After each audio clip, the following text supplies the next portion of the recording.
जय हिंद। आप सभी को शिक्षक दिवस की ढेर सारी शुभकामनाएं। और आज के दिन हम भी अपने सभी शिक्षकों को नमन करते हैं जिन्होंने हमें पढ़ा लिखा कर इस काबिल बनाया कि आज आप सभी के बीच में एक शिक्षक बनकर उपस्थित हुए हैं। बहुत सारे शिक्षक हमारे बीच में उपस्थित हैं और बहुत ऐसे शिक्षक जो हैं आज उपस्थित नहीं है, इस दुनिया में भी नहीं है, जिनका स्वर्गवास हो गया। हम उन्हें भी नमन करते हैं हाथ जोड़कर, क्योंकि उन लोगों ने भी हमें बहुत कुछ सिखाया है। और आज शिक्षक दिवस है, और शिक्षक दिवस क्यों मनाया जाता है, सबसे पहले हम आपको इसके बारे में बताने जा रहे हैं। देखिए, शिक्षक दिवस डॉक्टर सर्वपल्ली राधाकृष्णन के जन्मदिन के शुभ अवसर पर मनाया जाता है ना। और इस महान विभूति का जन्म 5 सितंबर 1888 को हुआ था। कहाँ हुआ था? तो तमिलनाडु के तिरुतानी में हुआ था, ग्राम है। और इन्होंने 40 वर्षों तक शिक्षा के क्षेत्र में, सुनिएगा, शिक्षा क्षेत्र में अलख जगाया।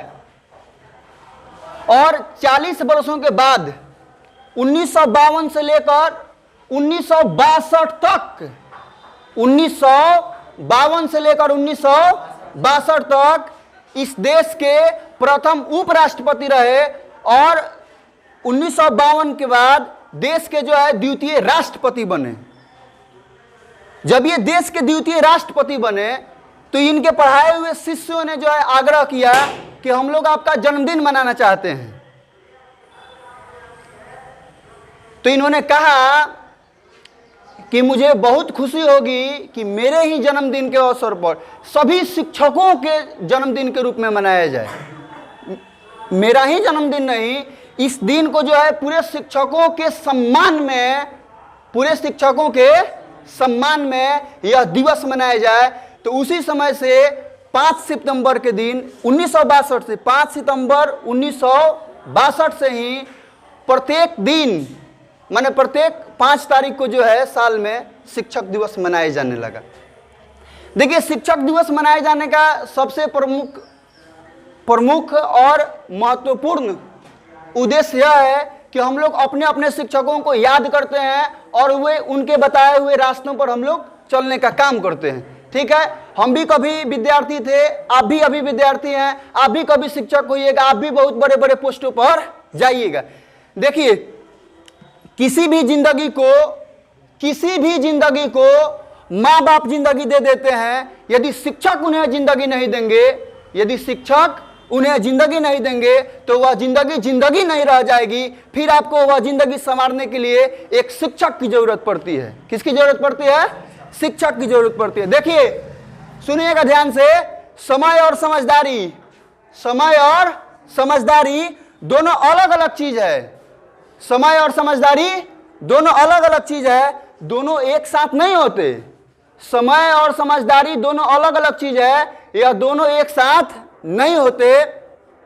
जब समय रहता है तब समझदारी नहीं रहती है, जब समझदारी आती है तो समय बेचारा निकल पड़ता है। शिक्षक यही काम करता है कि समय रहते आप में एक समझदारी विकसित कर देता है और आपको यह हुनर सिखाता है कि आप दुनिया को करके दिखाइए, क्योंकि यह सुनना नहीं देखना पसंद करती है कि आपने क्या किया। देखिए, जिंदगी में कामयाब होने के लिए याद रखिएगा कि यह मायने नहीं रखता कि आपने कितना किया, मायने ये रखता है कि आप कितना कर सकते हो। जब लंका में पुल बनाया जा रहा था तो पत्थरों को जोड़ जोड़ कर सीता माता को लाने के लिए बंदरों के साथ साथ गिलहरियां भी पत्थर गिरा रही थी। तो एक बंदर आया और इस गिलहरी को उठाकर फेंक दिया ना, और वो गिलहरी जाकर श्री राम के चरणों में जाकर गिर पड़ी। श्री राम जी जो है उस गिलहरी को अपने हाथों से सहलाए हैं, उसीलिए गिलहरी के ऊपर ऐसे लोग कहता है, बात समझ रहे हैं, ऐसा कहता है कि उनके शरीर पे जो दाग है ना, वो श्री राम के द्वारा जो हाथ सहलाया गया था उन्हीं का दाग है। तो श्री राम ने उस बंदर को बुलाया ना, जिसने उस गिलहरी को फेंक दिया था, और वो कहाँ गिरी थी? श्री राम जी के पास। तो मर्यादा पुरुषोत्तम श्री राम ने उस बंदर को बुलाया और उस बंदर से कहा इन्होंने कि देखिए, आपका शरीर इतना विशाल है, इसलिए आप इतना विशाल काम करते हैं, और आपके तुलना में यह गिलहरी बहुत छोटी है। यह गिलहरी तो वो अपने अनुसार जितनी साहस है उतनी वो कार्य कर रही है। ठीक है। तो हम आपको एक और बात बताते रहे हैं कि ये मत सोचिए कि हमने आज 8 घंटा पढ़ लिया, हमने आज 8 घंटा मेहनत किया। आप ये सोचिए कि आप कितना कर सकते हैं। आप देखिएगा, जो सपने देखते हैं उनके लिए पूरी रात छोटी पड़ जाती है।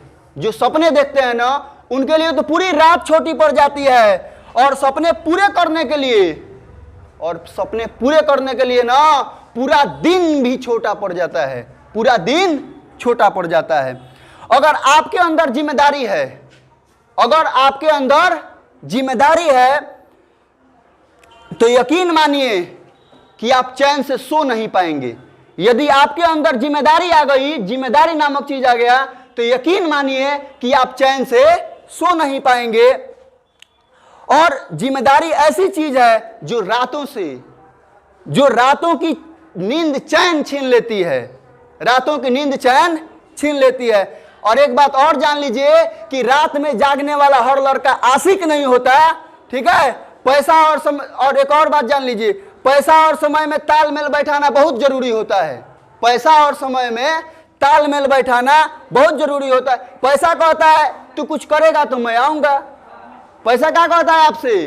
तुम कुछ करोगे तो मैं तुम्हारे पास आऊंगा। लेकिन लोग गलती करते हैं। लोग ये कहते हैं कि पैसा जब आएगा तब हम कुछ करेंगे। ठीक है।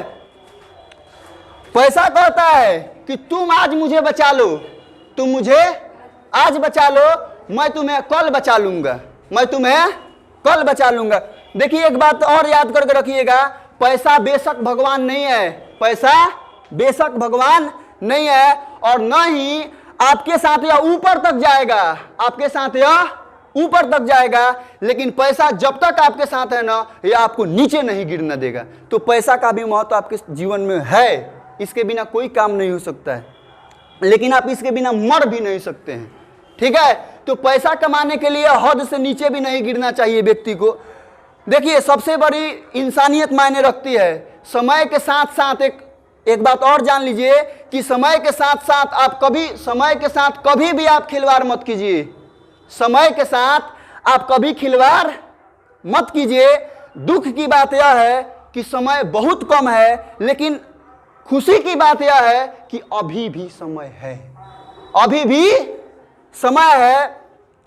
लेकिन समय के पास इतना समय नहीं है कि आपको वह दोबारा समय दे। ठीक है। लेकिन समय के पास इतना समय नहीं है कि आपको वह दोबारा समय देगा। वक्त नहीं लगाइए। सुनिए एक और बात, वक्त नहीं लगाइए यह निर्धारित करने में कि क्या करना है।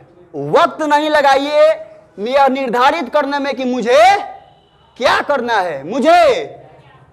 है, वरना वक्त निर्धारित कर देगा कि आपको क्या करना है। हम सबों की जो सबसे पहली शिक्षक होती है ना, वह माँ होती है। हम सबकी सबसे पहली शिक्षक कौन होती है? माँ होती है। और यह इस दुनिया में जब आप आते हैं ना, तो उससे पहले 9 माह पहले से वो अपने बच्चे को जानती है। तो एक माँ को तो भरसक क्या होनी चाहिए? शिक्षित होना चाहिए। और एक शिक्षित माँ जो है कभी भी अपने बच्चों को शिक्षा से दूर नहीं कर सकती है। एक शिक्षित माँ कभी भी अपने बच्चों को शिक्षा से दूर नहीं कर सकती है। मेरा यह नहीं कहना है कि एक अशिक्षित माँ जो है, एक अनपढ़ माँ जो है अपने बच्चों को नहीं पढ़ा सकती है। मेरी माँ अनपढ़ है, मैं 1 रोटी मांगता हूँ, वो भरसक 2 रोटी ला कर दे देती है। ठीक है। तो आपकी सर्वप्रथम शिक्षक आपकी माँ हुई, आपके माता पिता हुए, ठीक है। और उसके बाद जो कि माता पिता जन्म दे देते हैं, लेकिन शिक्षक के माध्यम से ही जो है बच्चे जो है आगे बढ़ते हैं ना। और शिक्षकों के द्वारा संस्कार और पढ़ाई लिखाई करा के ना बच्चे को ऊर्जावान बनवाया जाता है या बनाया जाता है। सबसे बड़ी आजकल के बच्चों में कमी यह दिखने को मिल रही है कि बच्चे जो है शिक्षक का रिस्पेक्ट करना ही भूल गए हैं। जब तक ले आपके प्रति, आपके अंदर किसी भी शिक्षक के प्रति यदि आदर नहीं है, मान सम्मान नहीं है ना, आप रिस्पेक्ट नहीं करते हैं, तो यह जान लीजिए कि आप शिक्षक को कितना हो विद्वान हो, चाहे आप आर्यभट्ट से पढ़िए, चाहे केसी सिन्हा से पढ़िए, चाहे खान सर से पढ़ लीजिए, चाहे मुन्ना सर से पढ़िए, चाहे ओम प्रकाश सर से, मंटू सर से, चाहे आप कहीं भी पढ़िए, दुनिया जहां जाकर पढ़िए, ठीक है, आप उस बात को नहीं समझ पाइएगा। लेकिन यदि आपको आपके शिक्षक पर पूर्ण भरोसा है, विश्वास है, सहनशीलता है, धैर्य है ना, तो आप यदि वो शिक्षक कुछ भी बताएंगे ना तो आपको समझ में आएगा। ऐसे एक कहावत नहीं है, ऐसे इतिहास में भी वर्णित है और हम प्रत्येक शिक्षक दिवस के अवसर पर उसको बताते भी हैं, ठीक है, कि एक राजा हुआ करते थे और वो राजा अनपढ़ था। राजा क्या था? अनपढ़ था। और उसके अंदर यह जिज्ञासा जगी कि मुझे कुछ करना है पढ़ लिख कर। वह राजा है, उसके बावजूद भी उसके हृदय का एक में रिक्त स्थान है कि मैंने पढ़ाई नहीं किया। और उसको पढ़ाने के लिए उसके राज्य के जितने सारे अध्यापक हैं सबको बुलवाया गया, ठीक है। लोग कांप जाता था, शिक्षक लोग कांप जाते थे कि आखिर राजा बुलवाए किसके लिए हैं ना। वहां पहुंचने पर माने उस क्षेत्र के सबसे बढ़िया शिक्षक को बुलाकर लाया गया राजा के पास। राजा ने कहा कि मुझे शिक्षा ग्रहण करनी है ना। शिक्षक ने जो है कहा कि ठीक है, हम पढ़ाना शुरू कर देते हैं। तो एक बात जान लीजिए कि शिक्षक के द्वारा लगातार 6 महीना तक, कितना महीना तक? 6 माह तक शिक्षा दान दिया गया, लेकिन राजा को उससे कोई फायदा नहीं हुआ। राजा को उससे, जानते हैं कारण क्या है? क्योंकि उसके अंदर यह घमंड था कि हम एक राजा हैं ना। उस शिक्षक को रिस्पेक्ट नहीं करता था, मान सम्मान नहीं करता था। एक दिन की बात है, थोड़ा हल्ला नहीं कीजिए, एक दिन की बात है कि वह अपने पत्नी के साथ बैठा हुआ था, मतलब रानी के साथ, और वो अपनी पत्नी से कहा कि आखिर क्या कारण है कि गुरुजी कुछ भी बात बताते हैं हमें समझ में आता ही नहीं है, ठीक है। तो उनकी पत्नी ने कही कि देखिए, जो बात आप हमसे पूछ रहे हैं वो गुरुजी से ही क्यों नहीं पूछते हैं? उनसे कौन सी लाज है यार, आप उनसे कहिए। शिक्षक तो माता पिता के समान होते हैं। तो राजा जो है मतलब पूरा आत्मविश्वास से लवरेज होकर जाकर शिक्षक से कहा कि आखिर क्या कारण है कि आप कुछ भी बताते हैं तो हम उस बात को नहीं समझ पाते हैं, ठीक है। तो राजा ने शिक्षक ने कहा कि देखिए, इसका एकदम सबसे छोटा कारण यह है कि आपके अंदर घमंड हो चुका है। आपके अंदर घमंड है कि हम एक राजा हैं। आपके अंदर जो है एक शिक्षक के लिए उचित रिस्पेक्ट नहीं है। और जब तक ले आपके अंदर शिक्षक के लिए रिस्पेक्ट नहीं होगा, तब तक ले मेरे द्वारा बताया हुआ कोई भी बात आपको समझ में नहीं आएगा। इसलिए शिक्षकों को रिस्पेक्ट कीजिए, जो भी चीज़ बताते हैं उनको ध्यान से सुनिए, पढ़िए, लिखिए ना, पढ़िए और आगे बढ़िए। और सर्व शिक्षा अभियान का तो थी, आप लोग जानबे करते हैं, सब पढ़े सब बढ़े। शिक्षक का रिस्पेक्ट कीजिए, इसीलिए ना हम लोग शिक्षक दिवस के रूप में इस 5 सितंबर को सेलिब्रेट करते हैं ना। और एक और बात बता दे रहे हैं कि सफलता एक दिन में नहीं मिलती है। सफलता एक दिन में नहीं मिलती है, लेकिन सफलता एक ना एक दिन जरूर मिलती है। आप लोग लगे रहिए। और सर बताए थे कि असफलता एक चुनौती है, असफलता एक चुनौती है, इसे स्वीकार करो, इसे स्वीकार करो। क्या कमी रह गई थी, क्या कमी रह गई थी, खोजो और उसकी तलाश करो। कुछ किए बिना ही जय जयकार नहीं होती, और कोशिश करने वालों की कभी हार नहीं होती।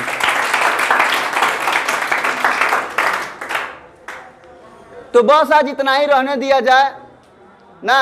और एक बार फिर आप सबको शिक्षक दिवस की ढेर सारी शुभकामनाएं। फिर और भी बैच है।